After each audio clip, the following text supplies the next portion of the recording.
Well, Skip, prior to me having knowledge of this, I took the Jazz because I think the Jazz are a very, very tough team at home. And in their last 36 home games, Skip, with Spider Mitchell playing, they're 35-1. They're very formidable. They're the best home team in basketball. They had the best record in basketball. So I think they have the loudest crowd in basketball. They definitely do now because they get 18,000, 19,000 people in that building. So even before having this knowledge about Kawhi potentially being out, I was taking the Jazz. But Jazz, don't underestimate this team. Because a lot of mistakes teams make, Skip, is that they think because the best player is out, oh, we got this, this is going to be a breeze. This is going to be anything but a breeze. I remember, if I'm not, knowing Ty Lue, Skip, if I'm not mistaken, I think it was 2014, LeBron didn't play against Portland. And Portland probably underestimated, and Kyrie came out and dropped 55. So Ty Lue is going to have these guys ready to play. And they want to show that they're more than a one-man team. They are a team, and we are some of all of our parts. Yes, Kawhi's their best player. There's no disputing that. Mm-hmm. But they'll be ready to play. And the Jazz need to be on their best behavior, or they'll get caught slipping. Now, I hate this. I hate it. Yep. I hate that we have so many think about, Skip, how many all-stars that we've had missed time in the playoffs. I'm reading a stat where it says it's the most in NBA history, 7 all-stars. Now, if Kawhi missed, that's going to be 8. Yep. Chris Paul, we can talk about him a little bit, Skip. If he misses a game, that'll be 9. That's not what the NBA wanted. By the way, James Harden missed the game last night, effectively. Yes. I didn't even know why he was out there. Seriously. Go ahead. He did, Skip. He did 46 minutes. I honestly could have did what James Harden did last night. Seriously, you could have. At the ripe age of almost 53, I could have did what James Harden did. Yep. But Skip, this is tough. And it didn't look right. Skip, I just thought he banged his knee. I think we've all, been running hard and jammed that knee and it hyperextend. It did. But something happened. Kawhi took himself out. He did. And the game was still in doubt. It wasn't like, Skip, it was a 20-point lead. Completely It was agree. right there. Utah make another 3 here or there, and we really got a ball game. 4.5 minutes left. Yep. Man, Kawhi got that. Hey, Kawhi met somebody with that towel and went side it down. And it's really hard to tell, Skip, because his emotions never change. Because he's on the sideline, he's not laughing, he's not high-fiving, key, and anything like that. So his head is down, and he was like, and I'm thinking of like, okay, is he really hurt? Because you hear him talking about the game, oh, I'm fine. But he always says he's fine. Even when he isn't fine, he's fine. So, Skip, this is huge for the Clippers, and I know this is terrible. And you don't want to see any team, but what we're starting to see, Skip, whomever win the title is going to be the team that was the healthiest throughout. It's last man standing. That's what it is, a war of attrition. Agreed. Because we've seen it affect. It started out with the Lakers. We thought it was going to hurt the Suns with CP3 in his shoulder. Yep. And you see what happened with the Nets, and you see Joel Embiid now, Skip. So, and now Kawhi. Man, I feel bad for the Clippers. I feel bad for Kawhi because he was playing unbelievable. My turn.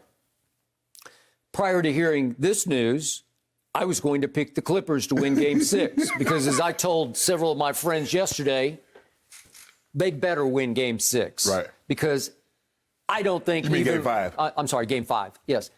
Game 5 is the crucial one at Utah because I don't think they can win a Game 7 in that insane asylum at Utah. The one to win is tonight. Because they've got the momentum. They've got Utah a little bit on their heels thinking maybe we're just not as good as they are. And if you can carry that momentum into tonight at Utah and maybe hit them in the mouth the way you hit them in the mouth in Game 4. Got to get them early. And knock the crowd out of the game a little bit and just somehow hold them off, then if you could win that Game 5 and come home and close them in Game 6. Right. That's the way to get to the conference finals. Correct. And it's good news, bad news. It's bittersweet because at first I heard that Chris Paul was in COVID protocol. And I'm thinking, wow, the heavens just opened up in the West. And it's like the Clippers' turn. Yes. And I'm thinking, wow, yesterday, Kawhi Leonard made first team All-NBA, one slot ahead of your man LeBron James. And that was significant for the Clippers as a franchise, that the team in the basement got a first-team All-NBAer, and they're still afloat in the playoffs, and your guys are watching from home. LeBron is tweeting about Kevin Durant. We'll talk about that in a little bit. But LeBron is watching the playoffs from a second-team vantage point, All-NBA. Right. And that's debatable. And, again, if LeBron had stayed healthy the whole year, I doubt it would have stayed that way. Right. But again, Kawhi, does anybody have a problem with him being first team? Nobody has a problem. No. So all of a sudden, everything was coming up roses in Southern California for the Clippers until he did it to me again. This is the guy I have wrestled with for years because I told you he was, for years, my favorite player for the Spurs. They're my favorite team all time. It's sometimes hard to watch them these days, but in those days, it was obviously Manu. I love Manu and Tim Duncan and Tony Parker. But the guy who he captured my heart and ultimately my soul was Kawhi Leonard, because they stole him in the draft by trading George Hill for him. And they also got Davis Bertans back in the trade. So they got Kawhi and Bertans. And we see what Bertans can do for Washington. He's pretty great, right? He's one of the better three-point shooters in the game. Fearless range. And they got both of them back for George Hill. I don't think when they traded George Hill, Skip, because Kawhi was mainly a defensive guy, I don't think they ever thought he would be the offensive guy that he turned into. San Diego State. And I watched him in the NCAAs, and I couldn't see it. Because he defended. But he didn't score like this. And to the Spurs' credit, they turned him into a scorer. And Chip England, their shot doctor, he worked on that, and they got that mid-range where he just holds it in that claw right there and just line drives it in from 15 feet. And it's pretty unstoppable. It's the next thing to KD in this league right now. If you think about it, Skip, because his hand's so big, it's basically fingertips. He has to put it because his hand is so big, he can't shoot it. He shoots it on his fingertips. So the point is, they go as he goes. He does. And the reason I was going to pick them in Game 5 is because in the end, it boils down to Kawhi is just a little better than Donovan. I love Donovan. He's as explosive a scorer as you get. But Kawhi can more consistently score because he can get to the mid-range and just keep doing that to you, or he can just go in and claw dunk you. And Donovan doesn't do that. So Donovan sort of lives and dies from distance, sort of like Steph does. But I don't even think Donovan has Steph's up and under game, all of his lane game. But Donovan is not. He's trying to get all the way to the paint, or you're gonna shoot the three. Now he does have his mid-range has gotten better, Skip. But like you said about Kawhi, you were thinking like, okay, could Kawhi possibly have a KD game on the road? Sure. He could. I mean, because we saw what he did in, what was that, Game 6 where he had 45? And then he followed that up with another outstanding performance? So I told you yesterday, Paul George has grown up right before your very eyes. He's toughened up right before your very eyes. Is he good enough to go solo and win at Utah tonight? I don't think so. He wins this game, Skip, it does. This would do. Now he would really be now you're in the conversation. Yes. Okay. So at first I heard Chris Paul is in COVID protocol, and I'm thinking, I don't know what that means because nobody knows. Did he get vaccinated? I have no idea. Is he asymptomatic? Is he symptomatic? I don't know. Is it just in close contact with? I was watching after the game the other night after they closed out. He's hugging everybody, you know, and you just don't know. You go to the stands. I think that was his parents, his mom, his sister, or somebody. And it's everybody. It's the whole clan is up there, and he's just hugging them down the row. Who knows what might have happened? We can only guess. Correct. But if this goes 7 games here, Utah Clippers, well, that would be Sunday. So the finals could start, the conference finals could start on Tuesday. But if somehow the Clippers could close them out, you could force the issue where it would start on Sunday, conference finals. Well, if you did what I said that you needed to do, which is win tonight and win, what would be the next one? Tonight is Wednesday, Friday. If you close them out on Friday night, you could force Phoenix maybe to play without Chris for a game or two. I don't know how long it's going to go. And again, what we don't know is, does he have COVID? Because if he has COVID, it could be, remember what happened to Schroeder?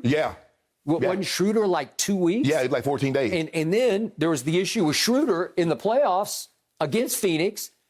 It seemed like it affected him. It affected him. Yeah. Right? Jason Tatum had, and Jason Tatum says his breathing still was not the same. Okay, so we don't know, but my point is the heavens opened for the Clippers, and then he did it again. So what do I know about Kawhi Leonard? He reminds me a little bit of Joel Embiid. He's a tough guy. He can play strong. Right. He can be fearless. He can be mentally tough in the clutch. Right.